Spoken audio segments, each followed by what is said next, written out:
Hey everybody, welcome back to another episode of Expats in Ukraine with your host, me, Corey. Today my guest, he's from the US. His name is Mark Lindquist. He is a motivational speaker, a humanitarian, and entertainer. He actually sang the national anthem at a Chiefs game. Yeah, I sing for the NFL for the last 10 years, all over the place. It's been great. Okay, yeah, I wanted to ask really quick before we get into this icebreaker. I like to do an icebreaker at the beginning. Sure.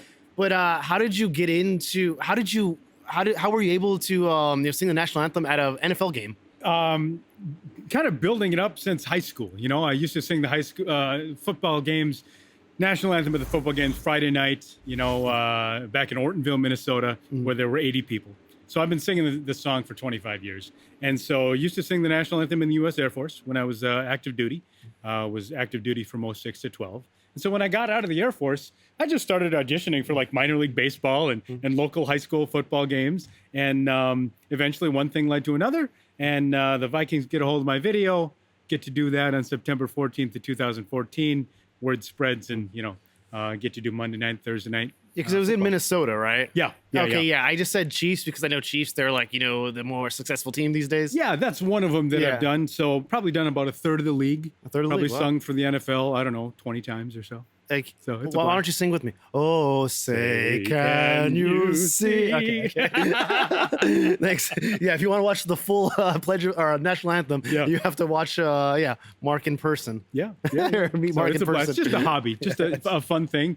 As a patriot, it's something that, what an honor to be able to lead the stadium and the country for Veterans Day in our national anthem. So yeah, of course, man. Nah, respect, man. I was really surprised when I saw it, and you have an amazing voice, by the way. Thank you. But okay, so I don't know if you've seen my show before, so I like to start with an icebreaker. Yeah. So it's just like a this or that kind of game, so we can understand Mark Lindquist just a bit better. All right, lay it on me. Okay, so the first one is: are you a shoes on in a flat kind of guy, or shoes off in a flat? Well, here in Ukraine, I'm shoes off because that's the custom and tradition. At home on the farm in Minnesota, shoes on. Shoes on, okay. Yeah. No, it's so strange to me because, in the US, even in LA, it was shoes on all the time. Yeah. And then here in Ukraine, it's like shoes off. Even if I decided to move back to the US, I would be, shoes off still. That's what every time I've come home to America since coming over here, it's shoes off. But then also kind of brings me back to when I was stationed in Hawaii with the Air Force. It's always shoes off. The island back out there. So yeah, but so I grew up in Pasadena area of Los Angeles, if you're familiar. Yeah. So and I lived a lot of time in Alhambra, which is like a little south of that, and we have a big Asian community there. Yeah. And whenever I visit my friends that were Asian, they would always tell us to take our shoes off. Yeah. And I associate this with Asian style. I'm like, oh, it's Asian style. We have to take our shoes off. So we're all connected here in Ukraine and even in Hawaii. Yeah. Exactly. I don't know what it was, and then when I came to Europe, especially Eastern Europe, it's like shoes off. Yeah. And it makes sense. Like now that I am accustomed to taking the shoes off here in Ukraine, it makes sense. Like, why would we track germs all over the place inside of our homes, on the carpet? It's my new custom. Yeah, it's like one of those things where if one person has his shoes on, then everyone has to, or else you're gonna get your socks dirty. Yeah. So it's like, we're getting so deep on the shoes off. Okay, next. Okay, the Fargo Dome or Lindquist Stadium? Oh, well, I haven't sang. You're talking about the stadium here. Yeah, Lindquist, the one. I would love to sing here one day, but I wouldn't know because I haven't performed there. I have performed in the Fargo Dome. By default, Fargo Dome. I guess so. Okay. I guess, yeah. No disrespect to the Ukrainians. I guess when the soccer or football opens up here, I'd love to sing the Ukrainian national anthem. Do you know the Ukrainian? Oh, yes. Okay. It's the first song I learned. Well, maybe O Yuluzi Chervonakalina was the first song. And then I learned the Ukrainian national anthem here probably 2 years ago. Okay, Mark, sing it with me. Well, I need the lyrics in front of me, dude. You're putting me on the spot. No, I just know the first line. I just know the first line. I studied the different YouTube videos of the Ukrainian national anthem and try to get the pronunciation correct. Out of respect for the locals. Yeah, of course. Yeah, I just know the first line. So I'll just stop after that. And Vmerla, V-M-E-R-L-A, Vmerla, is like a sound that our mouth doesn't make as English speakers. So I really had to work on that. Yeah, VM. Are there any words in the English language that have the combination? Yeah. Okay, so next one. So it's like ethnic food, burrito or shawarma? Oh, shawarma. For sure. Shawarma, Yeah. really? Oh, yes. So one of my favorite spots here on Maidan, because I used to live just, a few meters away from Maidan, is one of the shawarma spots. Just these, food truck is what we would call them. For me, there's nothing better than a street food shawarma. Yeah. Here No, I love Ukraine. burritos. I miss Mexican food. Yeah. They don't really do Mexican food right in Ukraine. It's very You can't unfortunate. find it very often out here. So, Yeah. my go-to is the shawarma for sure. Shawarma. Okay, with kukurutsa, with corn. Kukurutsa? Of Yeah, course, with yeah, corn, yeah. Of course, man. A man of taste. Yes, sir. Refined palates. Yes, Okay, so last one. Fargo or Kyiv? Kyiv. Kyiv. Yeah, Okay. for sure. Wow. Well, I mean, it's like, for me, home is wherever I am on planet Earth, right? And right now, and maybe forever, Ukraine is my home, right? Wow. Forever.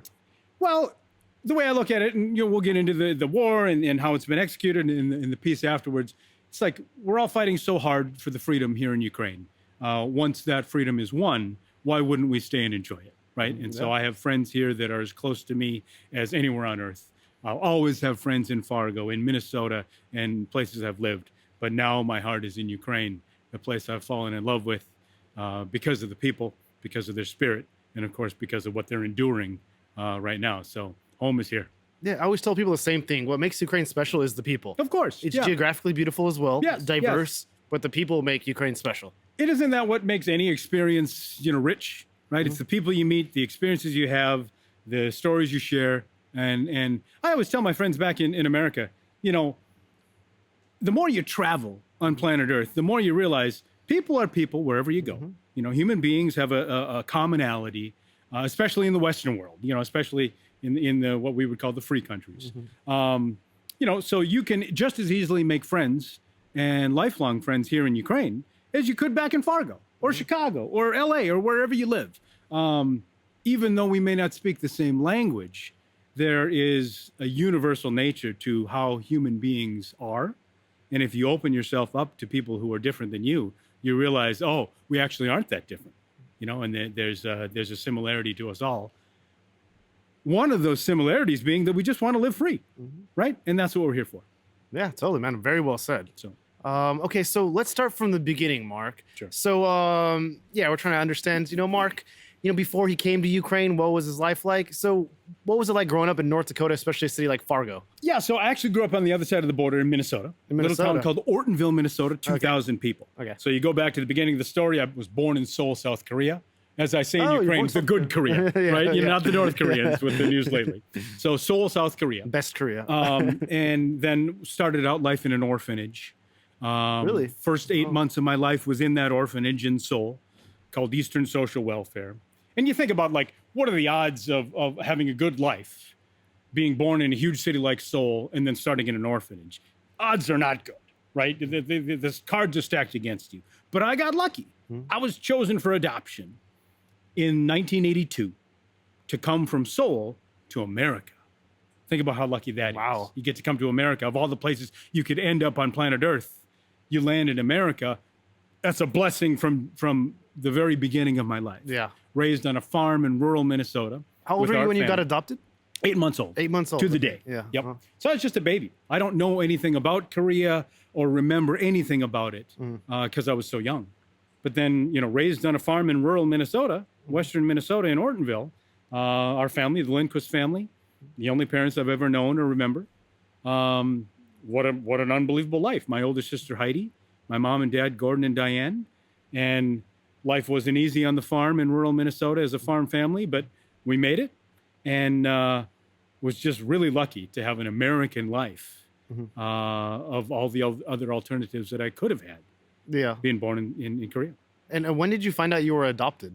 I mean, early on. I know, because your last name is Lindquist and you were saying Gordon and yes, you're like, okay. Yes. Rural Minnesota, small town, Swedish, Norwegian, German families. Yeah. I was one of the only minorities in the whole county, right?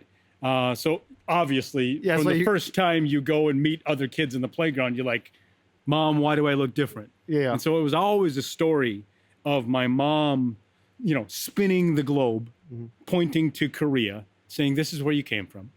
We loved you so much that we brought you from Korea to here.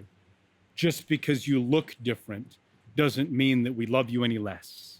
You're part of our family. You're our son, and we love you, and that's all that matters. Oh, well. No, and did you ever have an interest in finding your birth parents? Uh, I know it's not about Ukraine, but this is very interesting. yeah, to me. well, of course, If I'm prying too you're deep, just let me know. curious, you're right, and I was, but I didn't yearn and burn to know.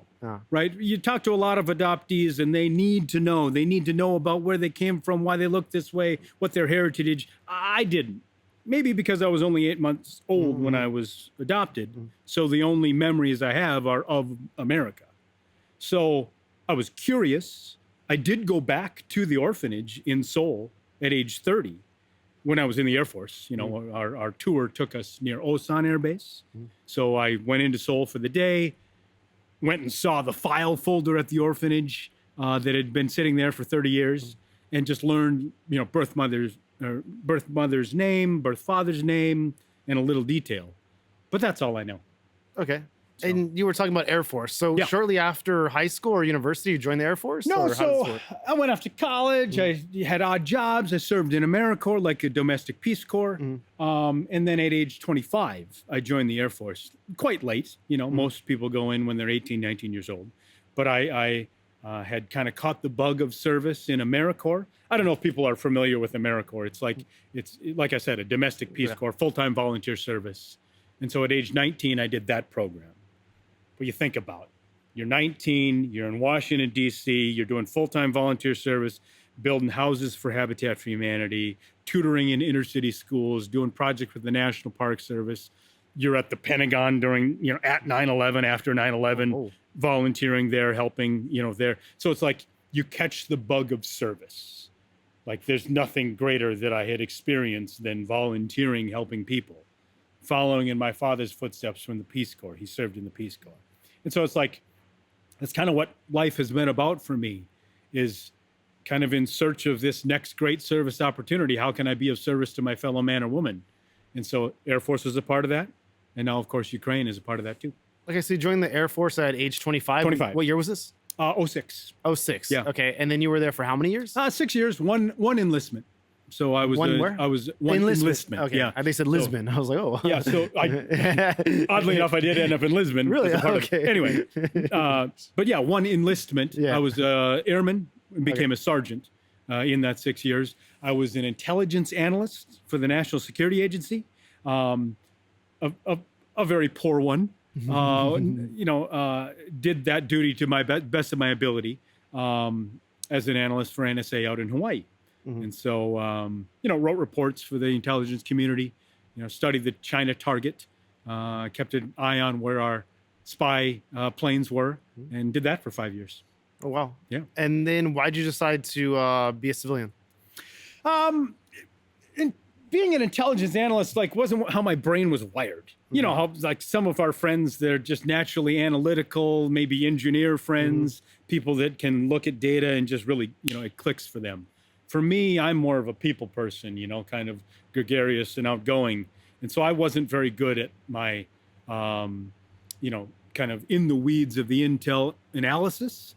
I was better at the military leadership. I was better at relating to people and serving my fellow troops. And so I wasn't going to do a 20-year career as an intelligence analyst in a bunker, not talking to anybody for 3 days at a time, doing, in the weeds data analysis. So I said, I'm going to get out after one enlistment, and decided to go out into the civilian world.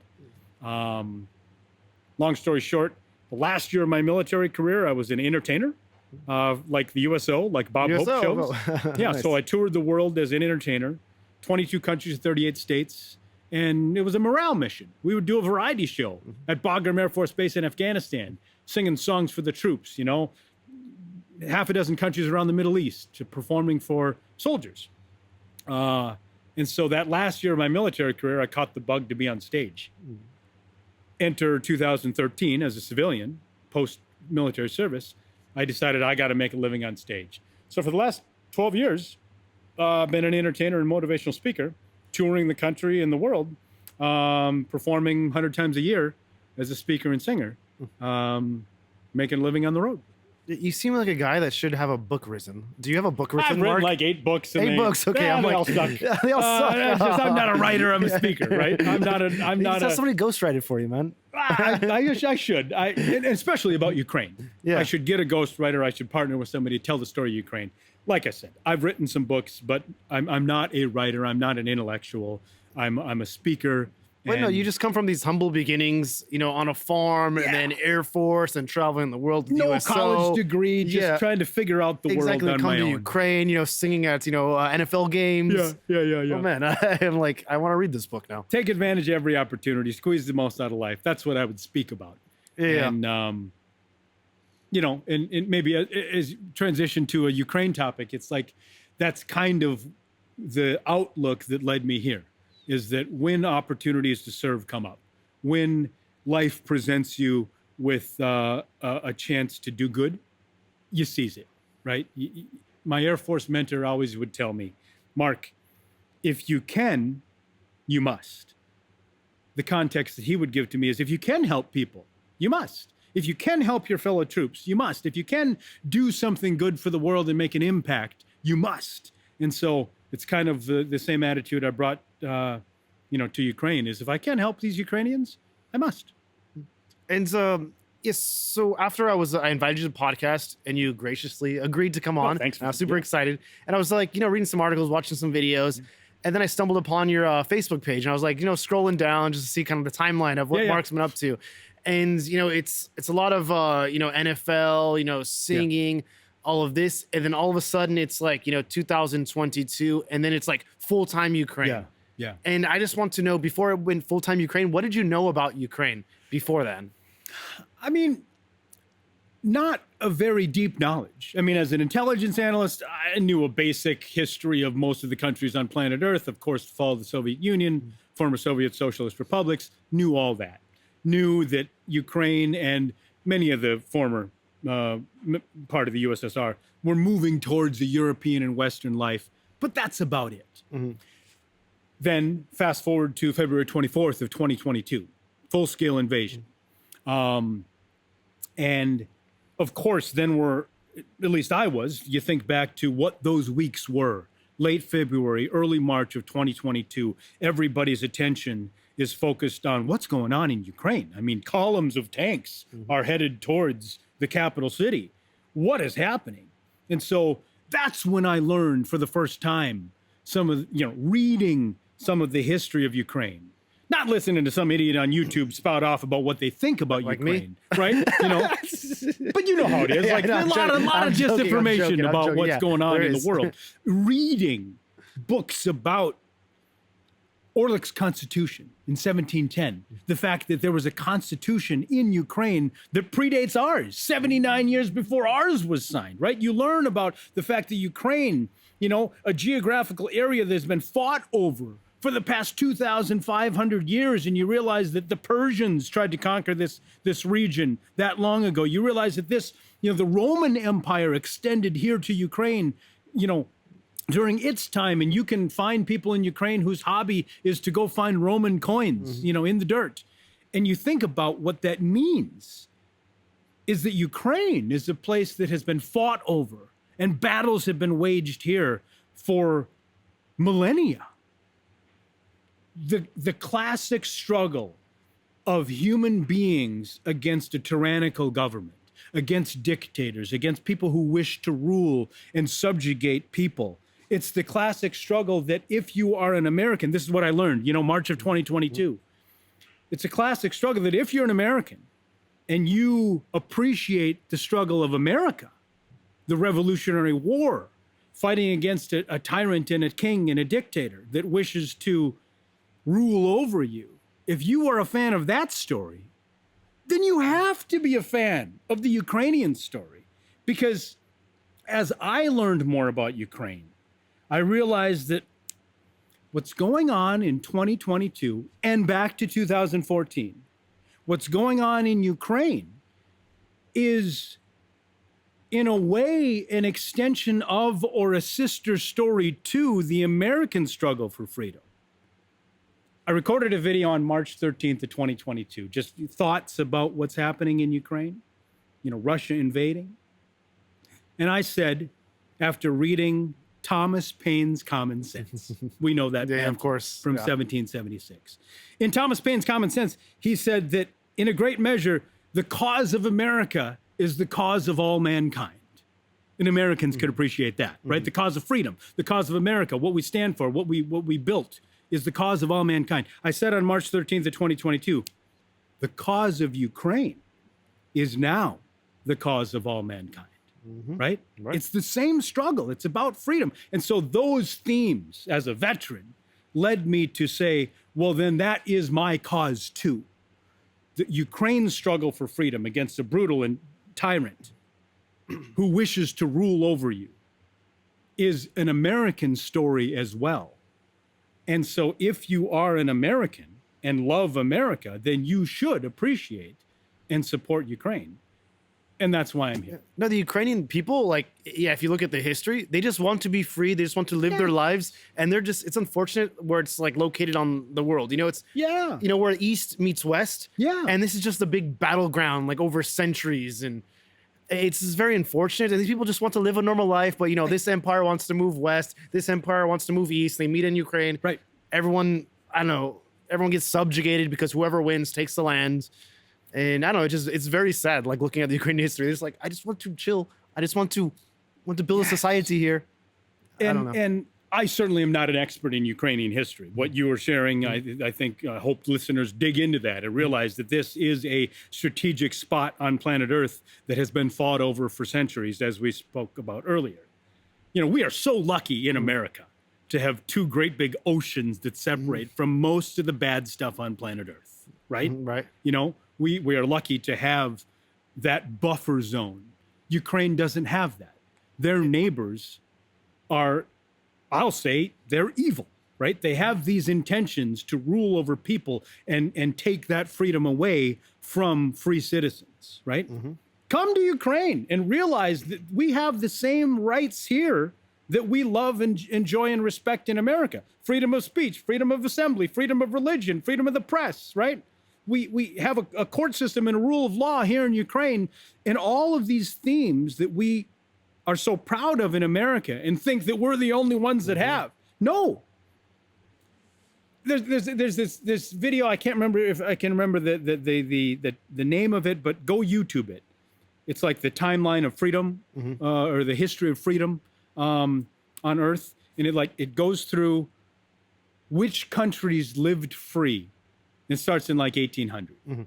And you realize, Corey, that in the early 1800s, you know, after America had beat back brutal King George, there's like 2% of the world that lived free. Most of the world, for most of human history, has lived under the rule of a tyrant, a king, a monarch, a czar, right?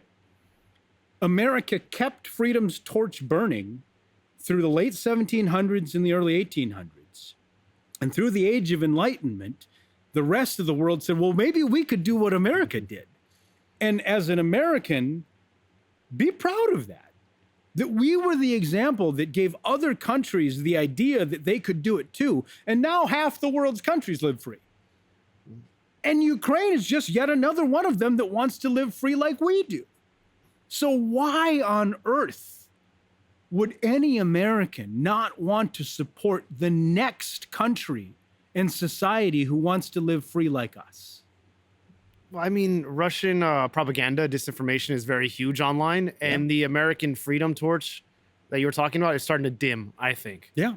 And it's very unfortunate. And, you know, Ukraine's future is at stake, and I don't know.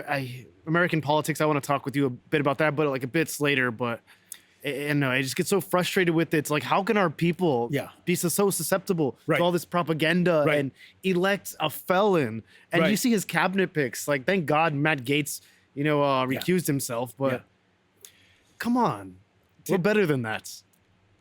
To speak a moment about what you were talking about with propaganda, you know, I look at it like this. This thing, right? The smartphones in our pockets that are ubiquitous and in everybody's hands. They're a wonderful tool that the human race has been given.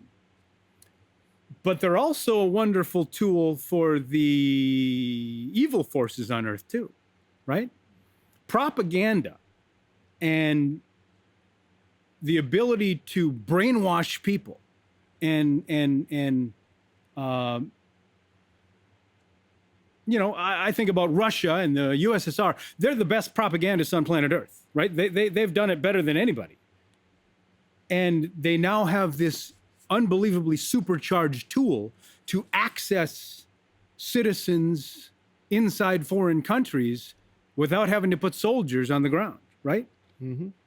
Their messages, their Russian talking points, and we're seeing that with Joe Rogan. We're seeing that with the Tucker Carlsons of the world. We're seeing that in the mainstream media. We're seeing people inside America parrot Russian talking points, and that's exactly what they want, right? Yeah. And we're living in this dangerous time where human beings don't know how to take control of this anymore.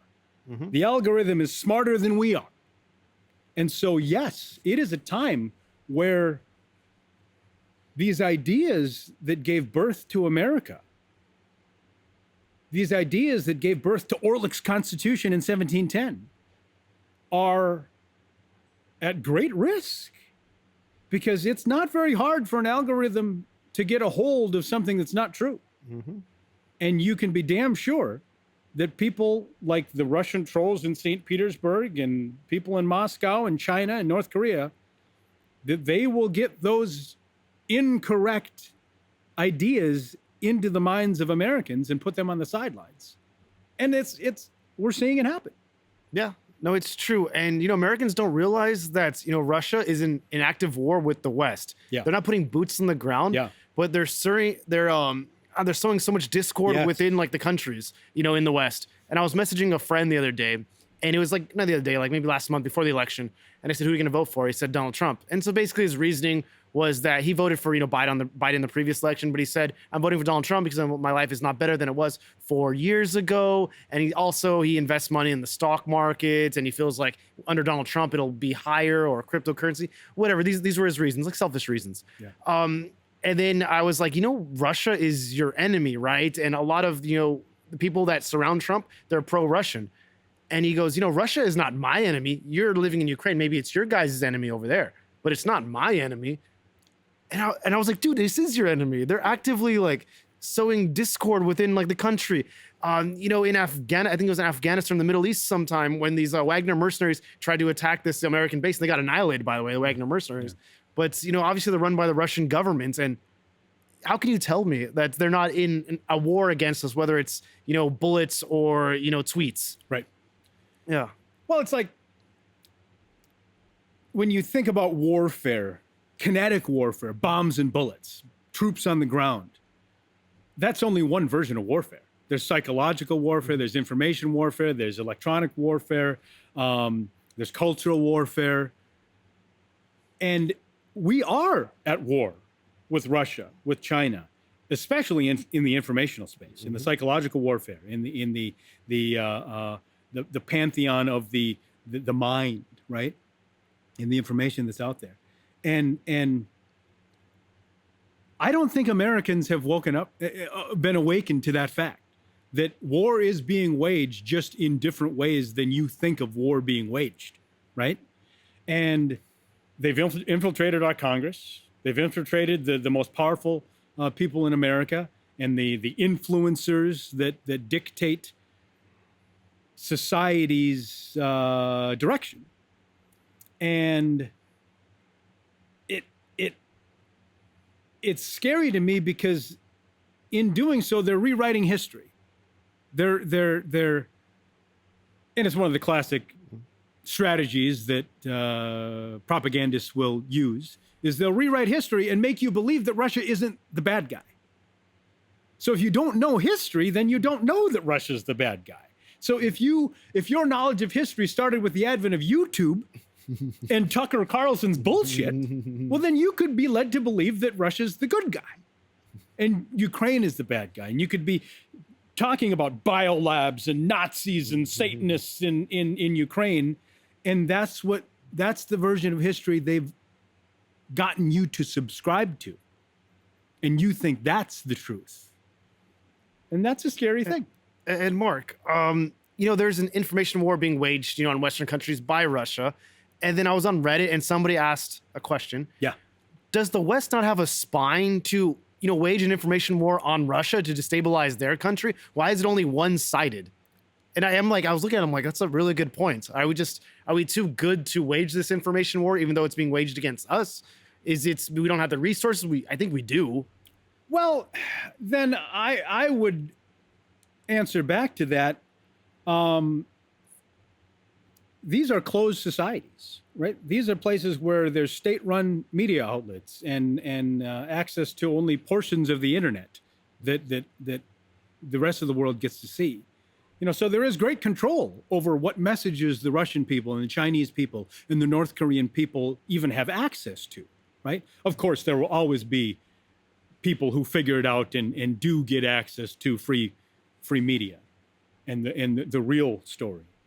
But yes, I do believe that America and the Western world does try to tell the truth, but in these countries, these closed societies, these closed autocracies, there is control over that information. Not for lack of our trying to get the message to them, but for, once you brainwash someone, it's pretty hard to get them back. And that's what's been happening, I believe. That's my take on what you just said. Oh, yeah. And it's a good take, but it's kind of like, when Russia goes low, we'll go high. Yeah. Why don't we just go low as well? Yeah. But I guess look at Radio Free Europe, look at Voice of America, look at the efforts to get the American narrative and free media out there. I guess I'll repeat what I just said. It's like, once you brainwash the Russian people to believe that everything outside of Russia is horrible, America sucks, you don't want anything to do with them, like, you're not going to be able to convince that society of 144 million people that America is anything but evil until the next generation who gets told something different, sans Putin. It will take a generation for that to take hold, if ever, right? Yeah. So I don't know. Well, I think the U.S. and the West just need to take this threat seriously. Yeah. Yeah. I don't know. But anyways, I digress. Let's talk. Yeah. And it was really good, to hear your takes on all of this. Very insightful. But let's talk about, so you came to Ukraine in 2022, right? Yeah. Because I want to start talking about like your fundraising initiatives. Yeah. And all this. So what motivated you, first of all, to come to Ukraine? You said you read the history on Ukraine. And, what was like, I guess, the straw that broke the camel's back, whereas you're like, I need to be in Ukraine?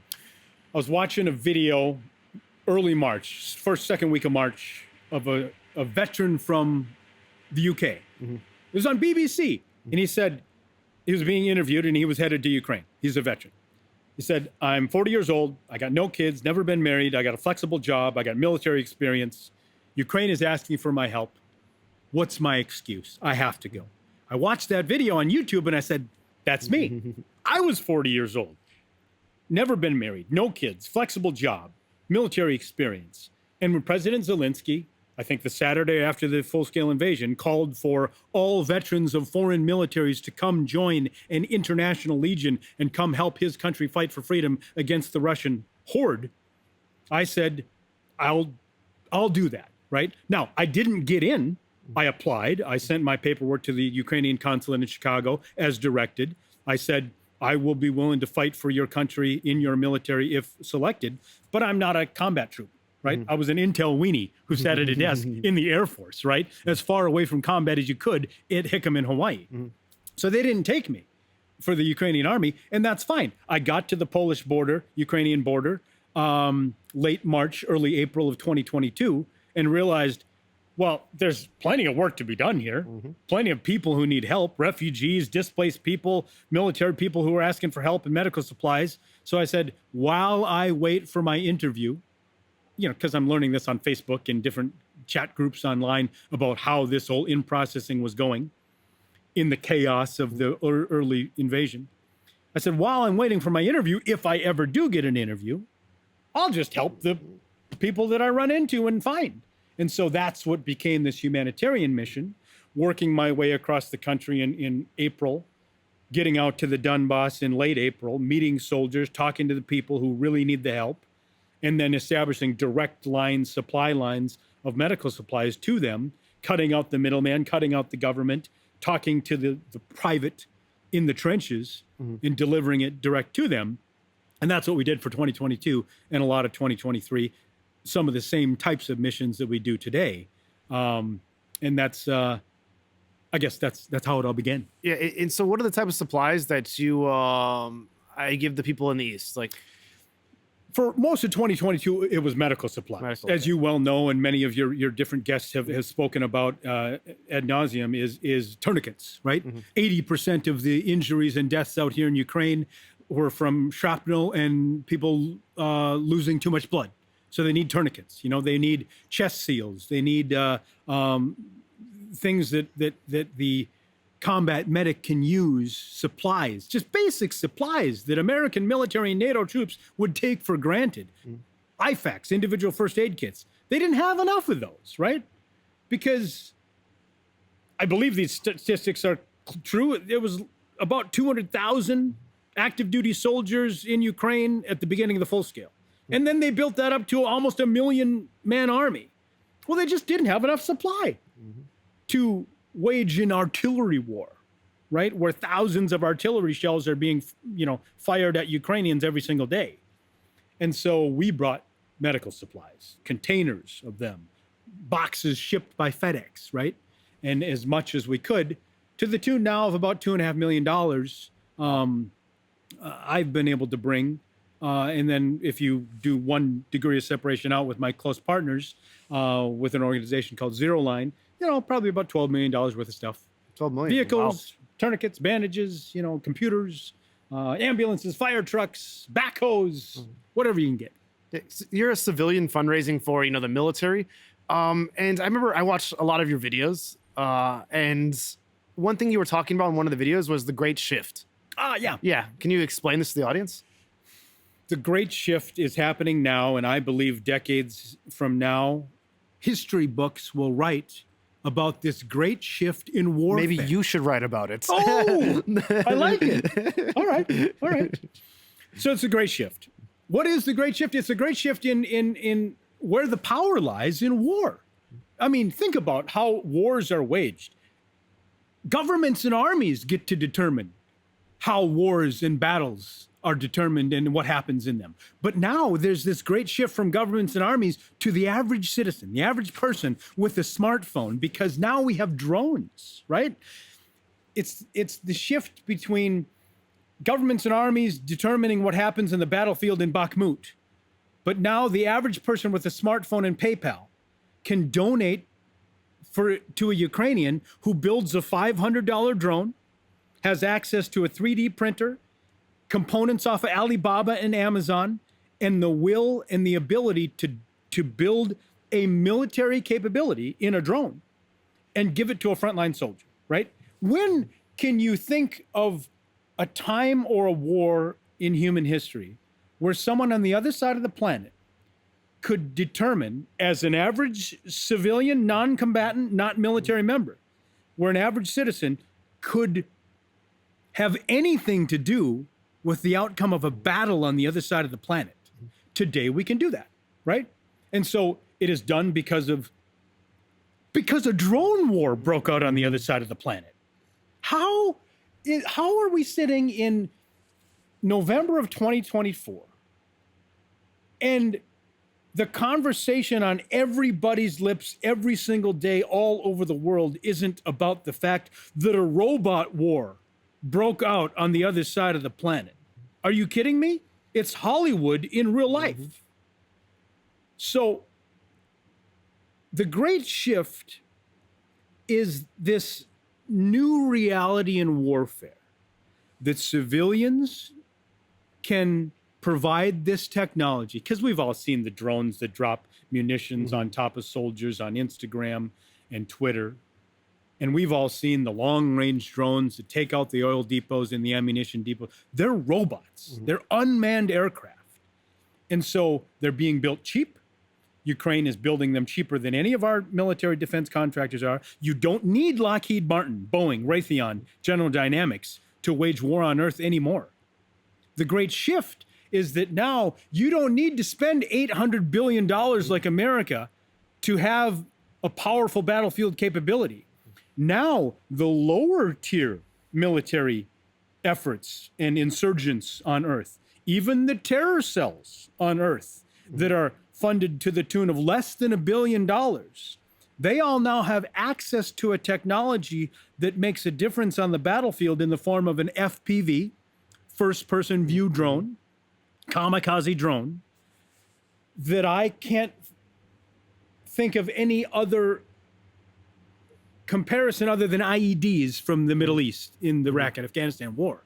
This is the next iteration of unmanned warfare where you don't have to risk a human soldier to have a battlefield effect. $500 FPV 3D printed drone to take out a $2 million tank.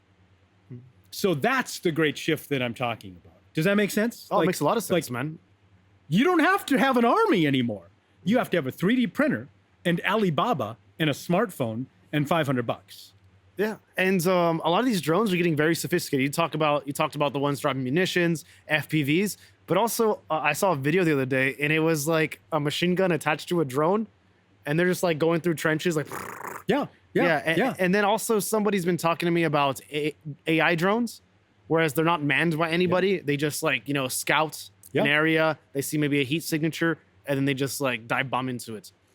These drones, and I'm lucky, having supported the Army, get to go out on a lot of these drone testing sites and see the latest and greatest technology. If people out there are interested in it, you can go to Brave One, Google Brave One, and they've got 300-400 different defense tech companies in Ukraine. And, you can see and understand the cutting edge of drone technology on planet Earth right now, right? It is the future of warfare. It is happening right now in Ukraine. AI technology, swarm technology is coming, right? The jamming technology is all anybody in the trenches talks about, needing jammers to take out the incoming Russian drones. And I don't think America is ready for it. I just went and spoke at one of the largest drone conferences in America, where all the big players, the defense primes were there. Raytheon, Raytheon might not have been there. General Dynamics, Lockheed Martin, Boeing, they were all there, right? 2 senators from North Dakota were there. And I was talking to these people about how is the war in Ukraine affecting what you do at General Dynamics? How is the drone war in Ukraine affecting what you do at Lockheed Martin? And their arrogance, Corey, to think that what is happening out here on the front lines in Ukraine, that we are so much further ahead of that because we've got F-35s and we've got Patriot missile batteries and we got technology we're not willing to engage in the fight here in Ukraine. That arrogance, American arrogance, is going to be the demise of American soldiers if this does break out into World War III, right? Because they are not giving due credit to the fact that warfare has changed at every level. General Cavoli, the Supreme Allied Commander of NATO Europe, a French general who spouts off about poo-pooing the fact that drone warfare is going on out here. The NATO armies are so cocky as to think that we can neutralize drone warfare, and it's going to be our sons and daughters that get killed because of it. And this American arrogance is not new. We came in, we thought we could install democracies in Iraq and Afghanistan. We thought we were going to steamroll the Taliban, and we were stuck there for 20 years, right? It's the same thing over and over. And until we increase our partnership with the Ukrainian troops, until we embed soldiers in the front lines to learn the lessons about modern warfare and are willing to take those steps, America will no longer be the most powerful and feared army on earth. I mean, there's many reasons why America won't be the most feared country or army, especially with the politics these days. But a lot of governors, a lot of like representatives, a lot of senators, I feel like they're so out of touch with what's going on. A lot of them should just retire. Yeah. Yeah. I don't know. They're too old. Yeah, exactly. It's a nursing home in Capitol Hill. Exactly, man. But yeah, so I want to talk to you about your visits to the front line. Yeah. So I'm sure you've been to many frontline areas, maybe not on zero line, but maybe frontline areas. And I want to ask, like, what is the most common complaint that you have from maybe the military or the medics? You know, do they not have enough of this? Are they worried about that? Since day one, they've been asking for long-range weapons, right? We stripped Ukraine of the nukes in the 90s. The Western influence stripped Ukraine's military of its power through the 90s and early 2000s. And so they don't have long-range missiles. They don't have long-range weaponry to reach to the proper places to disable Russia's ability to wage war, right? It's war 101, right? If you can take out the railways and the supply depots and the fuel depots and the oil depots to prevent your enemy from being able to wage war at the front line, that's what you do. That's what we would do. We would first take out the air defense. We would then bomb all of the supply depots and all of the weapon systems in the rear. We would do that with fighter jets and long-range missiles. We haven't allowed Ukraine to do that, right? Only now have we started to, with Storm Shadows from the UK and the ATACMS from America, allowed Ukrainians to fire American weapons into the supply depots in the rear, right? We're not firing ATACMS into schools and hospitals in Russia. We're firing them at legitimate military targets to eliminate Russia's ability to wage war on Ukraine. That is a military, a fair target in military speak, right? So where am I going with that? I mean, it's what they've been asking for since the beginning. Yeah. And we're only now 2.5 years later, plus getting there. Yeah. And so when you talk to the people, you know, individually, like what they specifically need, you know, supplies, what is the most common thing that they always ask for? Medics are still today on Twitter begging for tourniquets. Tourniquets, okay. Right? They're not begging. The cheap Chinese ones, right? No, you have to get real tested, you know, what is it, Cat 7? Yeah. And you know, my combat medics asked for Sich and Dnipro tourniquets, right? Locally made. So it's about $30 to get a tourniquet that will save a guy's life out here. It blows my mind that 1,000 days after the beginning of this, that the Western world hasn't figured out how to fill supply depots in Dnipro with 1 million tourniquets and you know, 500,000 IFAKs. It blows my mind that we haven't done that. These are supplies that are available on shelves on planet Earth. The supplies are just sitting on the wrong spot on the planet. What the hell are we doing? We're letting Ukrainians bleed to death for want of a tourniquet that's sitting on a shelf in Europe or America. And they're 20 and 30 bucks a piece. What the fuck are we doing? Wake up. Like, that's a PayPal donation from a smartphone from your couch. And if you care about Ukraine, that's all you got to do. Is you got to donate to guests on your podcasts, people on Twitter on NAFO hashtag, the fellas, and get them 30 bucks. And these Ukrainians wouldn't bleed to death.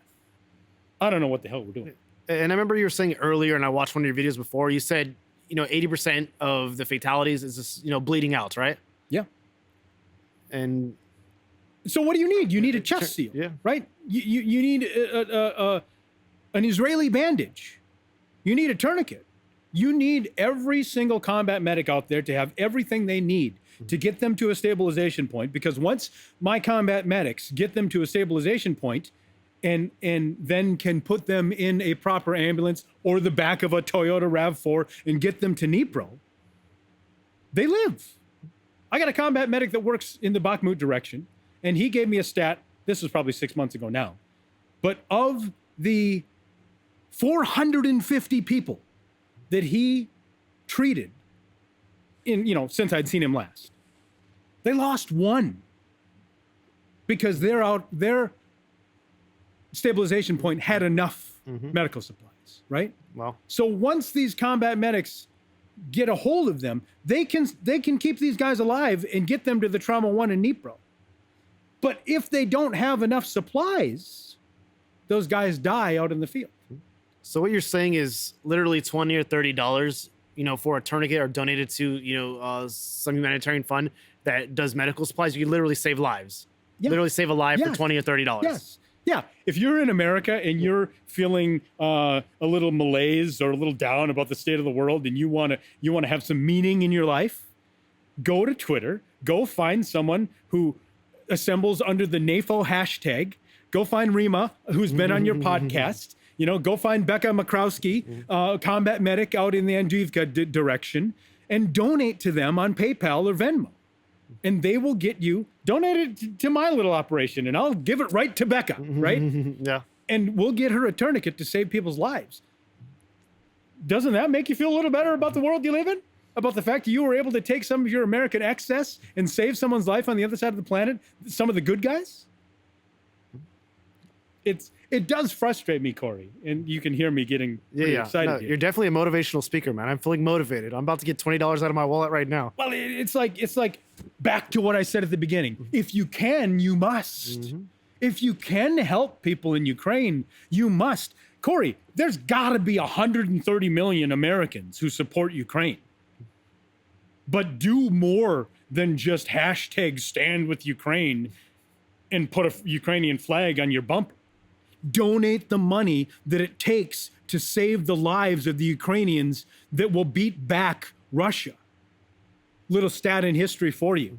We're talking about money. This is the largest ground war on Europe's continent since World War II, right? It was the greatest generation that did this last time and preserved freedom on Europe's continent. In that war, World War II, did you know that the bill that FDR and America paid for World War II to build the bombs and the tanks and the ships and the planes and put 18 million men on the ground in Europe? I think it was 16, 18, whatever.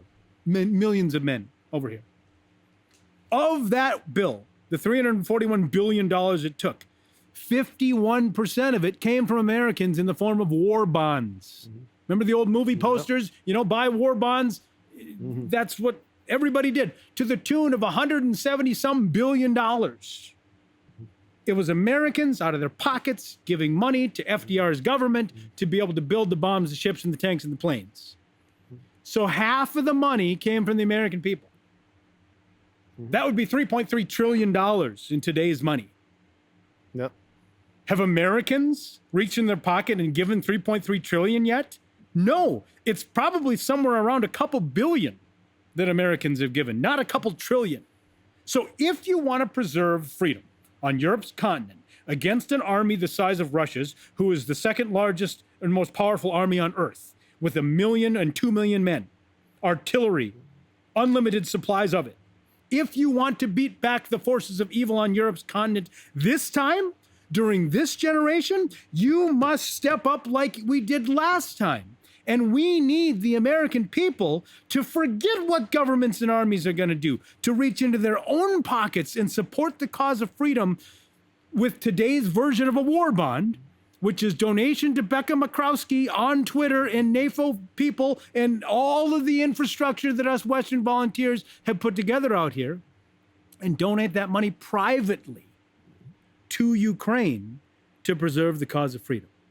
The U.S. government will fuck it up as long as they're in existence. The people, free people, have the opportunity to amass enough money and resources in the private channels, circumventing government and the corruption of it, direct to people like me and the combat medics on the front line. And we could do it. We just don't have the will. It's the great shift, man. It's the shift. We can win this war. We don't have to wait for assholes in Congress to figure it out.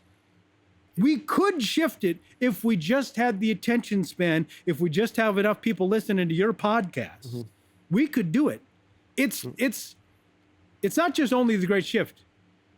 it might be the great missed opportunity for free citizens on planet Earth to wrestle control over wars on Earth away from governments and armies and put that power in the hands of average people. Yeah. And It's here. yeah, just for the people at home that don't know Becca Makrovsky or Rima, Yeah. so they are American. So yeah, there are your fellow compatriots here, like in Yes. Ukraine, helping. You know, Becca is more in a combat medic role. Yeah. And yeah, I tried to get her on the podcast many times. Yeah. But yeah, she's too busy saving lives. Yeah. Yeah. And That's the thing is that early on, you know, the Russians started implanting talking points inside of American minds to say that Ukraine is corrupt, right? And any Ukrainian will tell you, yes, we hate government corruption. And by the way, every government on earth is corrupt. The American government is corrupt. it's Corrupt very as fuck. corrupt. Yeah. But if that's your concern, there are Americans, American veterans, American citizens, American expatriates who are out here on the front lines who you can donate directly to through 501c3, you know, IRS approved nonprofit organizations that will donate the money direct to the people buying the tourniquets and putting them on legs and limbs, right? So there are trusted Americans like yourself, like myself, like Becca, like Rima, and thousands more who are doing that. And so you can put your money in the hands of an American and they will get it directly to the people who will save lives. We just got bored with it, right? Yeah. The short attention span world that we live in, even though this is the dawn of World War III, a month after the beginning of the full-scale invasion, most of America was paying attention to Will Smith slapping Chris Rock. It's pathetic. What the hell are we doing? You know, they were focused on Johnny Depp's trial, right? Yeah. I Well, people in the West are getting a bit soft, man. They're getting yeah. too comfortable. Have you heard of the cycle of freedom? It's like the Tiltler cycle. I think I have heard of this, but you can explain it to the It's audience. like, forgive me here. Yeah. So, I gotta find it on my phone. yeah, no, it's all right. But yeah, so I think I heard of it. So it's like oh, did you find it? Yeah. So it goes bondage, Uh-huh. spiritual faith, courage, liberty, abundance, selfishness, complacency, apathy, dependence, back to bondage. Right? We're at complacency, right? Yeah. So like Google the cycle of freedom or the Tiltler cycle, Tytler. I think we're in abundance, selfishness, and complacency, Yeah. even apathy. Yeah. Pretty soon we're going to be independence back to bondage, right? And so that's what we're in. We're not in spiritual faith, courage, and liberty, right? Yeah. We're in this place where indifference is our default setting. Go research, go Google. I'm not going to say his name correctly. Elie Wiesel, you know, the author of Night from the Holocaust. You know that name? No, it doesn't sound Elie, I think, Wiesel. Elie Wiesel. He gave a speech at the White House during the Clinton administration. He was a Holocaust survivor from like Auschwitz, right? And he wrote this book called Night. He gave a speech about indifference and the danger of indifference in the world today. And I will say that I got to give you a quote from that speech. Indifference and lack of action become the allies of evil. Indifference is always the friend of the enemy, he says, for it benefits the aggressor, right? If we're indifferent, Russia wins. To be indifferent to suffering is what makes human beings inhuman. Yep. That's what scares me about. Well, the U.S. is very indifferent right now. What's going on?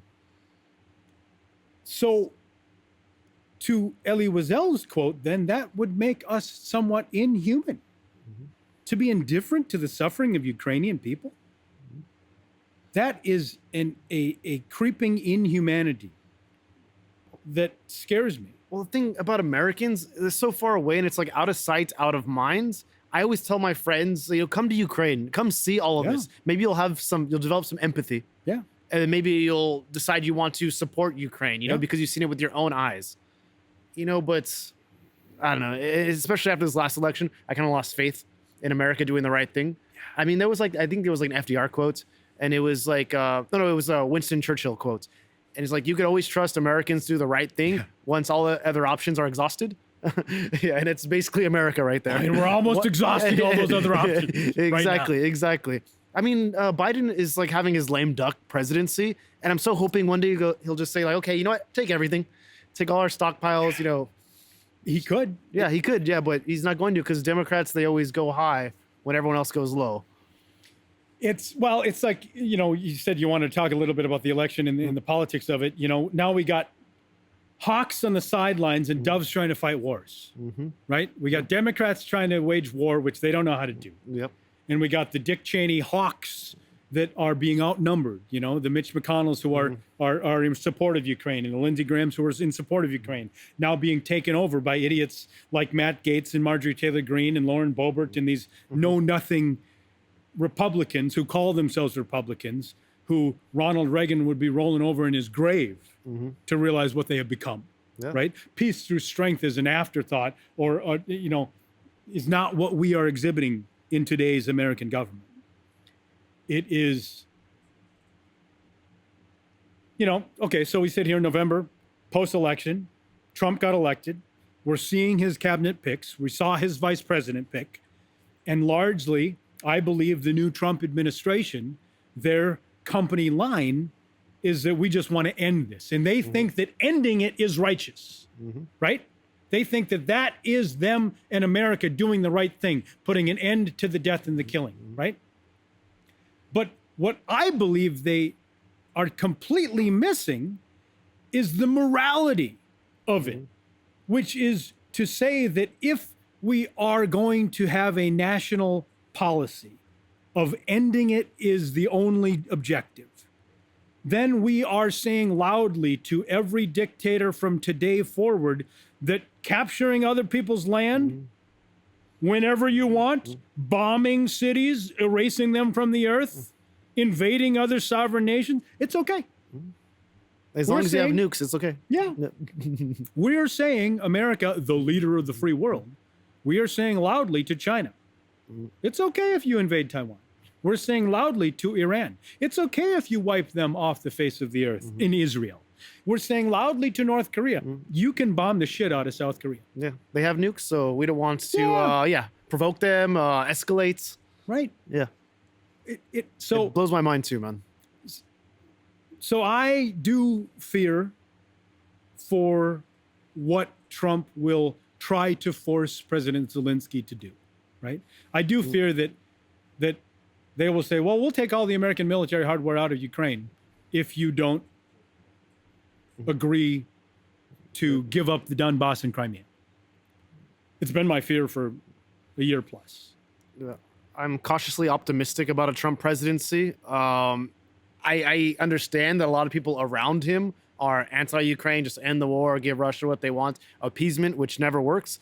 But Trump, he doesn't really have a policy. He hasn't really stated exactly how he's going to end the war. So a lot of people I talk to, they're like, okay, this is our reality. We have to deal with, Trump as the president of the U.S. and the U.S. funds, Ukraine. Yeah. So maybe he won't be as bad as everyone says he'll be. So maybe we should just try to see what it's like. But I'm cautiously optimistic that maybe, just maybe something good may happen. I don't know. Yeah, I want to believe that too. Yeah.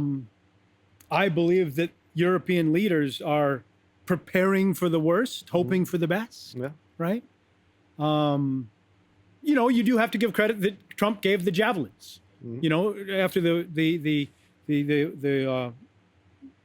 early invasion in 2014, he was the one that put javelins in Ukraine, and the American military was over here training Ukrainian SOF, special forces. And so we have been involved supporting the good guys. I don't know. Who knows what's inside Trump's mind? Yeah. Nobody. It's a wild card. I don't know if Trump knows. Right? Exactly, man. But yeah, so I do worry about the picks that are being made would lead them to toe the company line, which says just ending it is the only move that we're going to make. But I mean, Matt Gaetz was like a very surprising pick, but another surprising pick for me that is like dangerous to Ukraine is like Tulsi Gabbard. Yeah. That one scares me the most, I think. Well, it's like she's like director. She's nominated for director of intelligence, director of national intelligence, DNI, yeah, right, overseeing the intelligence career field. Would have been my boss, right? Yeah, at NSA. I do worry about that too. I used to be a fan of Tulsi Gabbard. You know, I know the Gabbard family or people that know Mike Gabbard from Hawaii and well, a lot of people say she's compromised though. Yeah, and so well here, and she couldn't get like clearance like before. I don't know. Yeah. You know anything about those things. I hear those things. Yeah.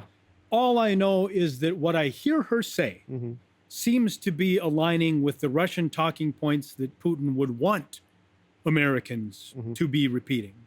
That's all I know, right? And so that does concern me, that America would then try to bully Ukraine into doing things that not in Ukraine's best interest. And to Zelensky's credit, to President Zelensky's credit, I believe he has said recently that, you know, we are a sovereign nation. We are going to do what is in our best interest, and nobody else can tell us what to do, no matter who you are. Good for you, President Zelensky. And then people on Twitter, they spun that like, oh, you guys think you have to you have a say in what's going on. We're America, we decide the future of Ukraine. Yeah. And it was Elon Musk mocking Zelensky for doing that. Exactly. Screw you. Like, this is a sovereign nation who I hope, and every piece of evidence I have, having lived here for 2.5 years, you for much longer, every piece of evidence from the Ukrainians that I can gather is to say that they won't be bullied into doing things that they do not want to do simply because outside forces are dictating that. And why would they? Because it has been the Western nations and NATO nations and America and the UK and Germany and France who has put red lines on Ukraine saying you can't strike inside of Russia. You can't do this. You can't do that. And trying to play puppet master. Like, yes, I believe Ukrainians are thankful for the support that the Western world has given them. But at the same time, you've kept us from beating back Russia because of your policies and fear, right? And so it's like, Ukraine, you go on, Ukraine. Yeah. You do what you think is best for you. And I don't care, you know, as an American, I say this, like, don't let America bully you into doing something you believe is not in your best interest, right? Right. Yeah, and we're just about out of time right now, but I want to ask you, you know, one last question. So say if, you know, people, instead of wanting to donate money from their couch, they want to get up off of it and they want to be the next Mark Lindquist. Sure. Yeah. What steps can they take to do that?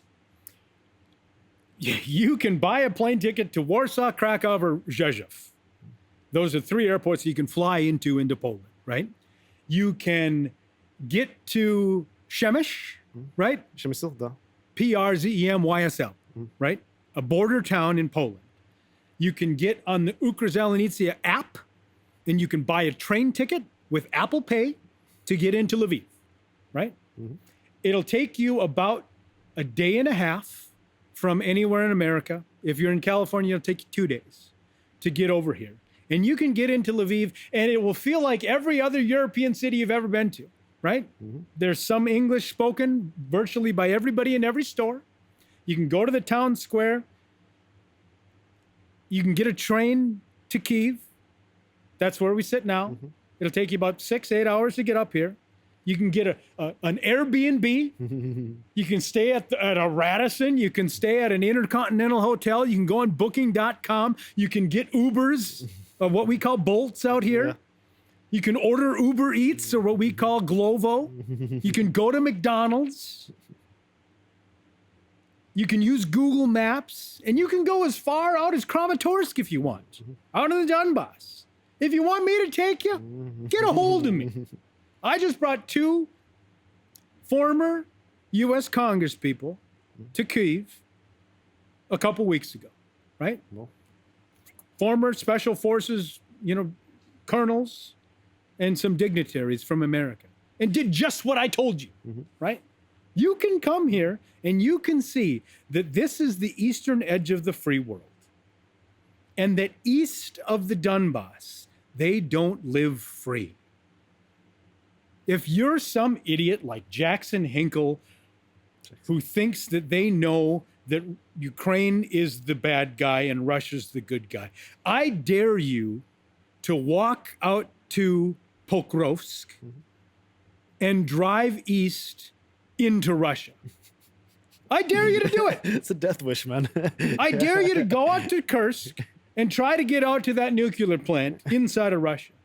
I dare you. If you think you're that smart, you go to Russia as an American, and then you'll figure out how you're treated and where the free world ends. The free world ends east of here. If you want to come out here to Ukraine, I would welcome you. Because inevitably what happens, Corey, is every person that I have brought here to Ukraine who's been willing to do that, who's willing to take some small amount of risk to be here during the air raids, which, yes, is more danger than you'll feel in Fargo, North Dakota. But I believe that it is worth it, worth that risk of a lightning chance strike of being hit by a missile in the green zone of Ukraine. If you're willing to do that, inevitably, everybody who comes here meets Ukrainians and then spends every free hour of their day back in America raising money for the people they met. And thousands of dollars come from Americans to buy these tourniquets, to buy these medical supplies, to buy these 4x4s, buy the next ambulance, get these guys what they need. Inevitably, people then join in this greatest generation 2.0 effort that's happening here in Ukraine. And inevitably, the American then finds purpose. And their purpose becomes Ukraine, and together we save lives. You could do it. Because all you and I have done is exercise the freedom that is available to us as Americans to help preserve freedom for another free citizen on earth. That's all we're doing. And they could too, the people listening to this. Amen, Mark. But I'll tell you what. So I know you have some organizations that you work for. Yeah. Why don't you go ahead and look in that camera? Maybe you can plug those organizations so people can, support you there. Or you can plug your social media channels so they can follow you as well. Yeah. So at Mark J. Lindquist is my handle on Instagram and social media. Zeroline.org is a great 501c3 run by some guys from MIT and the University of Pennsylvania who are out here doing some great work. My nonprofit, the A-Team Ukraine, is at markjlindquist.com. Like I said, go find anybody under the hashtag NAFO on Twitter. Becca Makrowski. You can find Anna from Ukraine. She's one of my friends here, combat medic that helps support the combat medics. Get the money to the people that are trusted Americans out here. And we'll save some lives. And you can do it from, you don't have to come here, you can, but you can do it from your smartphone through those organizations. And I think that's the best thing you could do with your free time back home. Thanks so much, Mark. I'm going to sign off right now. Thanks, man. So, like Mark said, $20 or $30 donated could save a life in Ukraine. So if you have the extra money, it'd be great to do that. Ukraine and the people would definitely appreciate it. But thanks again for watching this episode of Expats in Ukraine with your host, me, Corey. If you like this video, give it a thumbs up. If you want to know more about Mark's, organizations or want to follow him on social media, just check the description of this video. You'll find it there. If you want to see more episodes like this, subscribe, leave a comment. You can ask Mark some questions. I'm sure you'll look at the comment section, Sure. right? Yep. Okay, Mark will be there as well. So thanks again, guys. And Mark, why don't you come over here? I want to shake your hands. It's like to do this all the guests. Appreciate you coming on, man.